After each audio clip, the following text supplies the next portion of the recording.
Welcome to Our Communiversity Today, sponsored by Pendleton Community Bank and Cucumber and Company, a community affairs program from West Virginia Institute of Technology in Beckley, hosted by Dr. T. Ramon Stuart, president of West Virginia University Institute of Technology, working to make a difference in Southern West Virginia. Guest opinions expressed on this program may not represent the opinions of West Virginia University Institute of Technology, Southern Communications, or its sponsors. And now, with today's program, here's Dr. Stewart. Welcome to Our Communiversity Today. I'm Dr. Ramon Stuart, president of WVU Tech here in Beckley, and I'm thankful that you chose to be with us today as we explore Our Communiversity. I'd like to remind our listeners that I believe that Communiversity simply translates to the community is the university and the university is the community. And so now, as we enter our second year of producing Our Communiversity Today, I want to continue what we've done to try to uplift Southern West Virginia. And one of the things you've heard me say before is that our health is truly our wealth. And as we explore how that phenomenon comes together, it's important that we know the resources that we have in our community that are allowing us to be better through our health, because we want to be as wealthy as possible. And so today joining me is the executive director of the Southeastern West Virginia Area Health Education Center from the West Virginia School of Osteopathic Medicine, none other than Angela Alston, who will talk to us about the work that she does to help promote healthy people in Southern West Virginia. And so, as always, on Our Communiversity Today, we look to ask and answer two questions. Why not us, and why not now? So right after this break, we'll be back with more Our Communiversity Today on News Talk WWNR. Bank with purpose and Golden Bear pride. At Pendleton Community Bank, our WVU Tech Affinity debit card does more than make purchases. It makes a difference. Every swipe supports the William Bill Benn Student Success Fund, helping WVU Tech students facing financial hardships stay on track to achieve their dreams. Show your school spirit and help shape the future, one transaction at a time. Visit yourbank.bank to get started today. Pendleton Community Bank, here for students, here for community, here for you. Member FDIC, an equal housing lender. Discover WVU Tech right in your backyard. With 6 ABET accredited engineering programs ranked among the top 100 for engineering and nursing nationwide, WVU Tech offers the best return on investment in West Virginia. Our small, supportive campus is home to high-demand programs in fields like hospitality and culinary, chemical forensics, and the only 4-year construction management degree in West Virginia. Learn more about all the exciting things happening at Tech at wvutech.edu today. If you want a real cool website, I'll tell you what to do. Call them cats at Cucumber and they'll build a site for you. Our people are so friendly and our updates are the fastest. All it's gonna cost $100 plus taxes. These cats build, host, and update for just $100 a month. Oh yeah! Find out how at 304-250-0123 or at cucumberandcompany.com. Welcome back to Our Communiversity Today. Again, I'm visiting with Angela Alston, who serves as the executive director of the Southeastern West Virginia Area Health Education Center that is hosted at the West Virginia School of Osteopathic Medicine. Angela, how are you today? I'm good. Thank you. Excellent. Well, thank you so much for being in studio with us today. And, you know, you have a very important role with the Southeastern West Virginia Area Health Education Center. That is a mouthful. But Angela, you know, you're in this role, but tell us a little bit about yourself. So, first of all, thank you for having me on today. I am a public health professional serving in the capacity of an executive director of an area health education center. And so I'd also like to mention that that area health education center is a national program. We refer to it as the AHEC program. So we have 5 centers within the state. So my center covers the southeastern part of the state. I cover 9 of some of the most rural, medically underserved areas. Those counties being Fayette, Greenbrier, Mercer, Monroe, Nicholas, Pocahontas, Raleigh, Summers, and Webster County. So we cover those counties, but we have 5 centers within our state. The focus of that program is to bridge the gap between academic medicine and community health needs. And we do that in a number of ways. And I can share a little bit more about that as we talk some more. But that's essentially the goal of what we do is public health and attending to the needs of the populations in Southern West Virginia. Yeah, and so thank you for the role that you play as one of the 5 centers. But when you think about the role that you play, you didn't wake up as an executive director or anything. Tell us how you got to this point in your career. What put you on this trajectory to get a master's of public health and also to assume this role as executive director? So I was born and raised in West Virginia, in Raleigh County, in Beckley, West Virginia. I often say that I'm an authentic Appalachian woman because I am a coal miner's daughter. So I deeply understand the values and the culture of Appalachia and of the communities in Southern West Virginia, and the challenges that we faced. And I saw a lot of that growing up, so I understand the needs. And public health put me in a position to be able to address some of those issues that I saw. Sometimes we see the outcome, but we don't understand why it's happening or the systems that are in place that are causing some of the health issues that we see these populations facing. So that is kind of what drove me to go into, encouraged me rather, to go into public health. But I've worked in higher education for well over 20 some years. But I feel like I found my true calling and my passion with public health. Yeah, and when somebody has their passion or their calling, you can see it. And one of the things I note each week when I talk to the guests on Our Communiversity Today, I just see them beaming with pride, and I can see the pride that you have on your face right now. I can tell that your work comes from the heart, and the impetus for that. When you talk about being a coal miner's daughter, I'm just so thankful that you are doing what you are called to do. How does that calling make you feel? Proud. I feel proud and grateful for the opportunity to serve. So while I am a public health leader, I think of myself as a servant leader. I'm here merely to serve.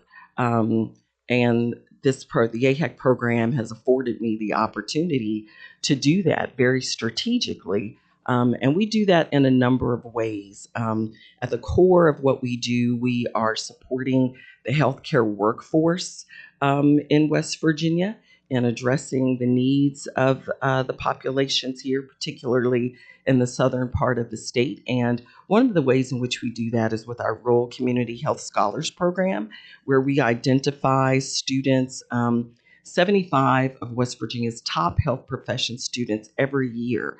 And our program is a 2-year supplemental program that provides training for students to not see healthcare just as a service, but as a system. And what we want to do is cultivate health care providers that also go out into the community to become healthcare leaders in the industry and who also work on local, state, and federal levels in changing the status quo of healthcare in West Virginia. And when you think about healthcare in West Virginia, obviously we have a lot of rural areas in West Virginia and underserved populations. So how does, and we're just going to call it AHEC, as you mentioned, how does AHEC really go about addressing that challenge, the rural remoteness of things, and also just that underserved population? So, one of the ways in which we do that with our program is, and I think what makes us unique, is it is a hybrid program. And so we like to get our students offline and into those communities and having opportunities to work in the communities and meet those community members so that they can see firsthand the challenges that they are facing, whether that is transportation, or insurance status. And so once they understand those challenges, they begin thinking, what are systems in place that we can provide access for these individuals or provide them information that they need, because sometimes they have resources there right in their community and they're not aware of that. So we do a lot of health education and educating our community on what's available to them as well, and getting them linked to those resources. Yeah, and it's amazing the number of resources that are out there. However, whether it's your center or the other four, you encounter so many people that are not necessarily getting the social media pings, and they're not blazing trails on the internet because we might not have rural broadband or so. And so getting that information out there is critical. Understanding some of the voids that are created by the digital divide. How do you and those that you work with, which ways do you disseminate information to make sure people have access to it? I think that our strength and the strength of all of West Virginia is cross-sector collaboration, working with other institutions, organizations, and different groups within the community. So we work collaboratively across the board with the faith community, within education. We work within healthcare. We work within special interest groups and civic groups. And so we work collaboratively. And then we also work very strategically. For example, with my program, I have an advisory board, and I have members on that advisory board from all 9 counties that serve on that board. And all of those individuals work in some capacity of public health or healthcare. Some of them are physicians. Some of them are family resource network directors. They do a variety of things, but we all are attempting to achieve the same goal, which is to create healthy communities. Yeah, and so when you go and you work with those collaborators to go out and build those healthy communities, what are some of the obstacles that you all encounter? I would have to say the same challenges that the community members are facing. Geographically remote areas, transportation is a huge issue. Sometimes the resources, the clinics, the hospitals could be an hour away. So being able to keep up on routine checkups or have screenings. However, we do have a lot of resources in West Virginia, such as mobile primary care buses that go to these communities and provide those services routinely. And so individuals of that community may not be aware that those resources are available to them. So we go into those communities, we take the students into those communities, we make home health visits, and they have an opportunity to meet those individuals, to make them aware of those resources. We host health fairs, and we set up shop in those communities and invite them to come out. So I think some of the very challenges that they face in trying to maintain quality health or just baseline health are some of the same challenges that we face. And we need to know what those challenges are so that we can better serve them. Ladies and gentlemen, again, in studio with us today, Angela Alston, a pioneer in helping people get the health care that they need. We're going to take a short break, so stick with News Talk, WWNR, for more Our Communiversity Today. Discover WVU Tech right in your backyard. With 6 ABET accredited engineering programs ranked among the top 100 for engineering and nursing nationwide, WVU Tech offers the best return on investment in West Virginia. Our small, supportive campus is home to high-demand programs in fields like hospitality and culinary, chemical forensics, and the only 4-year construction management degree in West Virginia. Learn more about all the exciting things happening at Tech at wvutech.edu today. If you want a real cool website, I'll tell you what to do. Call them cats at Cucumber and they'll build a site for you. Our people are so friendly and our updates are the fastest. All it's gonna cost $100 plus taxes. These cats build, host, and update for just $100 a month. Oh yeah! Find out how at 304-250-0123 or at cucumberandcompany.com.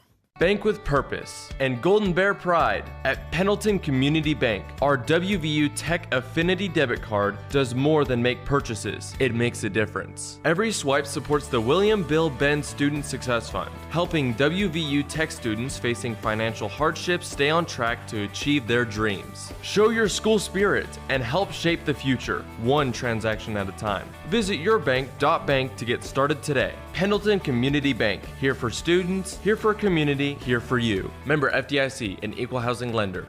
Welcome back to Our Communiversity Today. Again, in studio is Angela Alston, who serves as the Executive Director of the Southeastern West Virginia Area Health Education Center, better known as AHEC. And before break, you were talking, Angela, about going into homes and some of the challenges that you all face and different things like that. But you know, when you go and you talk about the getting into people's home, there's oftentimes a big void in trust. You know, people opening up their home to you, opening up their medical history to you. How do you work to build that trust? Well, I would say we usually work through a health professional that already has an established relationship with that individual, usually a community health worker or a home health nurse that usually speaks with the individual and asks them, is it okay for us to bring students to meet you or to talk about some of the challenges that you faced or how we've been able to improve your health or get you the prescriptions that you need or address some other needs that they may be facing. That's one of the things that I think a lot of people don't understand about health, and that is social determinants of health. That a person's environment that they work, live, and grow and play a huge part in a person's overall well-being. It's not just about them making better decisions with nutrition or exercise. It's often those social determinants of health, those factors, those external factors that are impacting their overall health. But how we're able to visit those homes or through individuals who already have an established relationship. And then we also communicate with them that a lot of those students are from West Virginia. They're from the communities that these individuals are. So they're not exactly inviting strangers per se into their home. These are students who are from there. They're attending school here and they're planning to go back and work in those areas and serve the very communities that they grew up in. So now, you know, let's talk about these students. Are these students of the osteopathic school that's training in the medical fields? That's a very good question. So our program covers all health professions, and our program is open to all health professions. It's not just the osteopathic students. It is osteopathic and allopathic medical students. It's pharmacy students. It's nursing students. It's exercise physiology. It's public health students. It runs the gamut of health professions. So we accept all of those professions. Yeah. And so I love it, the diversity in terms of approach to healthcare, whether it be osteopathic and then some of those other big words that you were using and stuff. And I did have the pleasure of bumping into President Nimitz the other day in Morgantown, and he was talking about the growth in its largest class at the osteopathic school.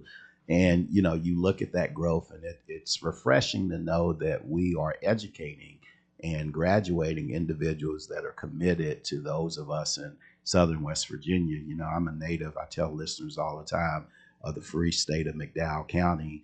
And I was just sitting through a briefing on something, and the life expectancy in McDowell County is 12 to 15 years less than other places, even in the state of West Virginia, much less the entire nation. And so understanding those socioeconomic factors and the demographics that play in, I think is very, very important. And I love what you're doing for the college students or the professional students. But what are you doing to get younger people engaged and involved in, public health and healthcare in general?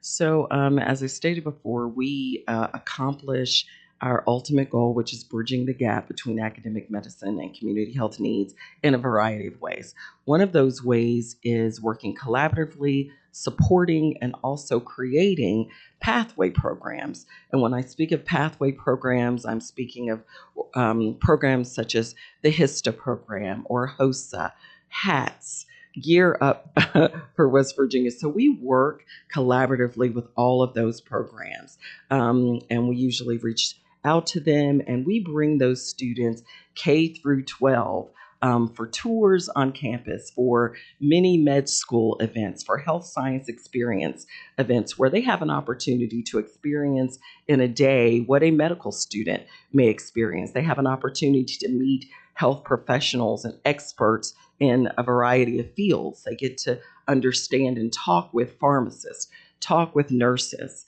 talk with doctors, and different types of specialists. So that is what we do. And those are usually half-day events. Sometimes it's a whole day, but we reach into those counties and we bring those students to us if we're not able to go to them. But again, that goes back to that cross-sector collaboration. So we work collaboratively, and I think that's one of our greatest strengths. Yeah. So now let's talk about this experience for K-12 students. You say they come to campus and they have a day, and the medical students, I mean, do they get white coats and that kind of stuff? They do not have white coats. However, we do involve the white coats. We involve the students. So the students are able to share their story and their journey as students and what was required in order to get into medical school, what was necessary, what their journey was, what they may have majored in prior to and then decided,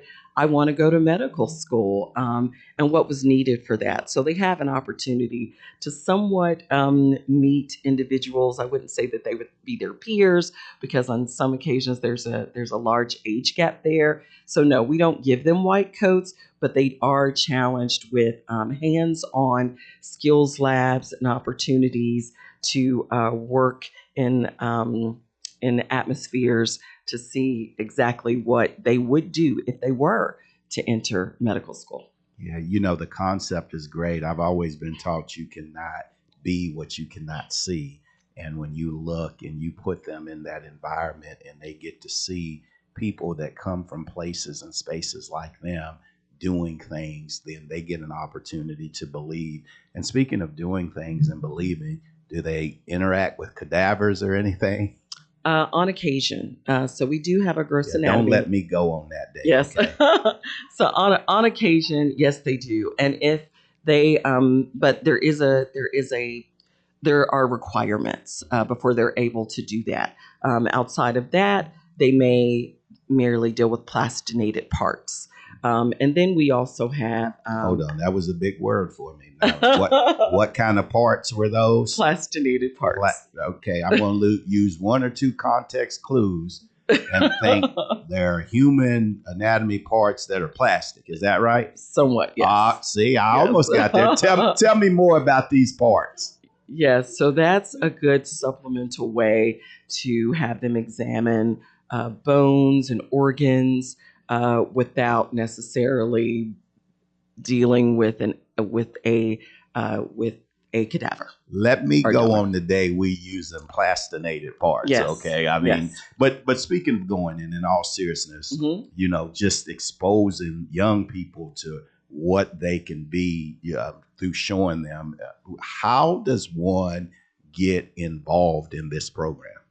So with the AHEC program, the students K through 12 aren't necessarily involved in the program. They don't sign up. It's not like a program like, for example, like HISTA or Gear Up. It's not like that. We work collaboratively with them to create health science experience for them. However, our Rural Community Health Scholars Program, which is for health profession students that are already in undergrad or graduate level programs, they can apply to the program. And so we do reach out to all of the institutions within our state. I usually oversee the ones that are within my region, such as Concord University, Bluefield State University. We make them aware of this program, make those health profession students aware of the program and how to apply. And what is required, and that's usually, and we generally go and do presentations. It's advertised, and they can also find the information out online on our website. We also have a Facebook page, so the general social media presence. So with what you do, what is one impact you want to leave on Southern West Virginia? I think overall improved health outcomes for the state of West Virginia.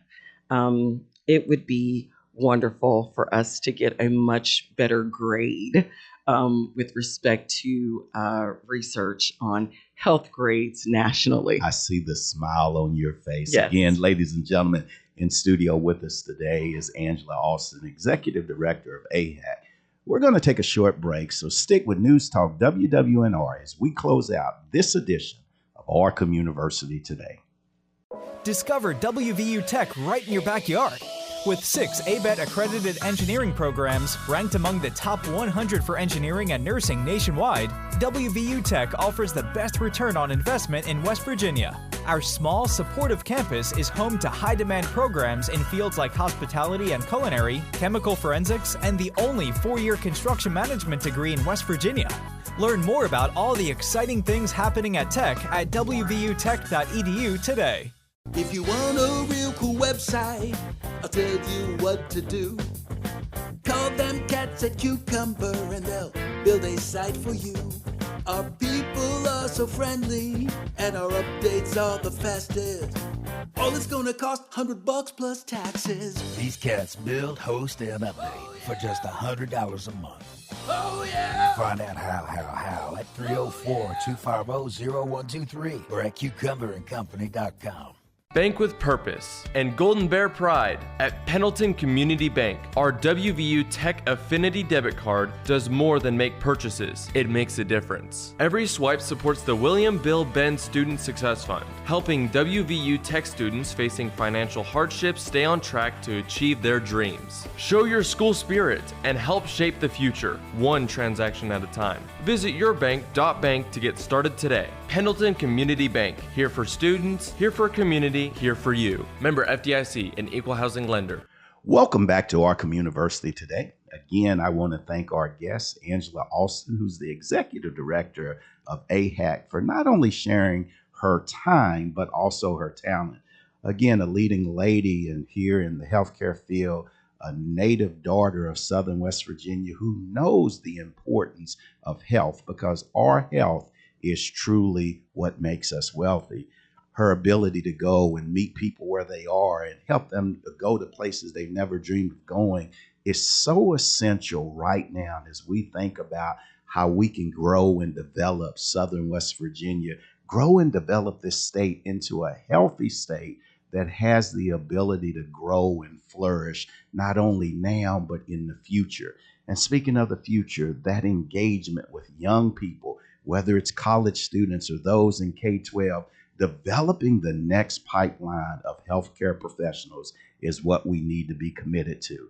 And so for more information about AHEC and Angela Alston, please visit wwnrradio.com for additional information and how you can help build our communiversity today for a brighter Southern West Virginia tomorrow.